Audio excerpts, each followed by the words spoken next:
Praise the lord అందరికీ. దేవుని నామములో అందరికీ వందనాలు. ఆదికాండము 50వ అధ్యాయము. యోసేపు తన తండ్రి ముఖము మీద పడి అతని గూర్చి ఏడ్చి అతని ముద్దు పెట్టుకొనెను. తరువాత యోసేపు సుగంధ ద్రవ్యములతో తన తండ్రి శవమును సిద్ధపరచవలెనని తన దాసులైన వైద్యులకు ఆజ్ఞాపించెను.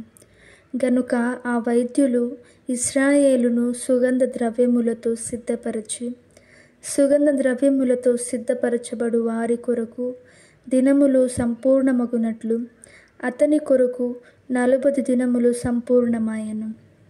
అతని గూర్చి ఐగుప్తులు 70 దినములు అంగలార్చిరి. అతని గూర్చిన అంగలార్పు దినములు గడచిన తరువాత యోసేపు ఫరో ఇంటి వారితో మాట్లాడి, మీ కటాక్షము నా మీద నున్న ఎడల మీరు అనుగ్రహించి నా మనవి ఫరో చెవిని వేసి, నా తండ్రి నా చేత ప్రమాణము చేయించి, ఇదిగో నేను చనిపోవచ్చున్నాను, కనానులో నా నిమిత్తము సమాధి త్రవ్వించితివి గదా, అందులోనే నన్ను పాతిపెట్టవలెనని చెప్పును. కాబట్టి సెలవైతే నేనక్కడికి వెళ్ళి నా తండ్రిని పాతిపెట్టి మరలా వచ్చేదనని చెప్పుడనెను. అందుకు ఫరో, అతడు నీ చేత చేయించిన ప్రమాణము చొప్పున వెళ్ళి నీ తండ్రిని పాతిపెట్టుమని సెలవిచ్చెను. కాబట్టి యోసేపు తన తండ్రిని పాతిపెట్టుటకు పోయెను.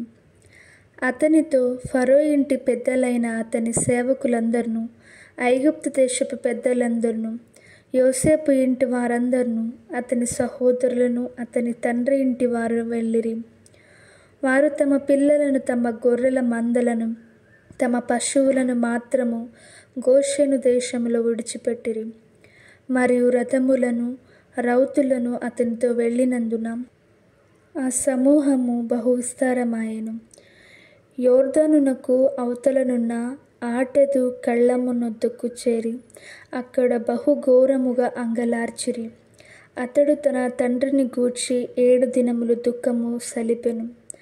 ఆ దేశమందు నివసించిన కనానీయులు ఆటదు కళ్ళమునొద్ద ఆ దుఃఖము సలుపుట చూచి, ఐగుప్తులకు ఇది మిక్కటమైన దుఃఖమని చెప్పుకొనిరి గనుక దానికి ఆబేల్ మిస్రాయిము అను పేరు పెట్టబడెను. అది యోర్దానునకు అవతలనున్నది. అతని కుమారులు తన విషయమై అతడు వారికి ఆజ్ఞాపించినట్లు చేసిరి.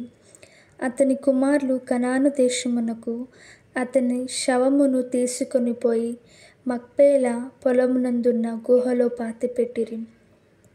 దానిని, ఆ పొలమును అబ్రహాము తనకు శ్మశానము కొరకు స్వాస్థ్యముగా నుండు నిమిత్తము మమ్రే ఎదుట హిత్తీయుడైన ఎఫ్రోను యొద్ద కొనెను.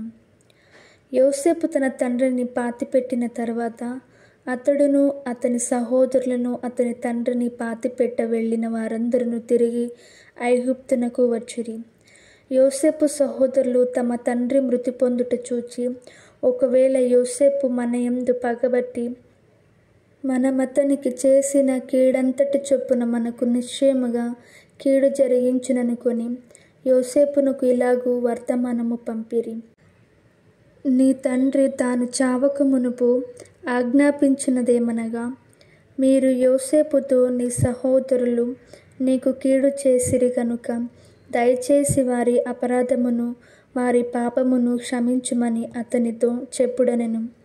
కాబట్టి దయచేసి నీ తండ్రి దేవుని దాసుల అపరాధము క్షమించుమనిరి. వారు యోసేపుతో ఇలాగు మాట్లాడుచుండగా అతడు ఏడ్చెను. మరియు అతని సహోదరులు పోయి అతని ఎదుట సాగిలపడి, ఇదిగో మేము నీకు దాసులమని చెప్పగా, యోసేపు, భయపడకుడి, నేను దేవుని స్థానమందున్నానా? మీరు నాకు కీడు చేయనుద్దేశించితిరి గాని నేటి దినమున జరుగుచున్నట్లు, అనగా బహు ప్రజలను బ్రతికించినట్లుగా అది మేలుకే దేవుడు ఉద్దేశించెను. కాబట్టి భయపడకుడి, నేను మిమ్మును మీ పిల్లలను పోషించదనని చెప్పి వారిని ఆదరించి వారితో ప్రీతిగా మాట్లాడెను. యోసేపు అతని తండ్రి కుటుంబపు వారును ఐగుప్తులో నివసించిరి. యోసేపు 110 సంవత్సరములు బ్రతికెను. యోసేపు ఎఫ్రాయిము యొక్క 3వ తరము పిల్లలను చూచెను. మరియు మనష్షే కుమారుడైన మాకీరునకు కుమారులు పుట్టి యోసేపు ఒడిలో ఉంచబడిరి. యోసేపు తన కుమారులను చూచి, నేను చనిపోవచ్చున్నాను. దేవుడు నిశ్చయముగా మిమ్మును చూడవచ్చి ఈ దేశములో నుండి తాను అబ్రహాము, ఇస్సాకు, యాకోబులతో ప్రమాణము చేసి ఇచ్చిన దేశమునకు మిమ్మును తీసుకొని పోవునని చెప్పాను. మరియు యోసేపు, దేవుడు నిశ్చయముగా మిమ్మును చూడవచ్చును. అప్పుడు మీరు నా ఎముకలను ఇక్కడ నుండి తీసుకొని పోవలెనని చెప్పి ఇశ్రాయేలు కుమారుల చేత ప్రమాణము చేయించుకొనెను. యోసేపు 110 సంవత్సరముల వాడై మృతి పొందెను.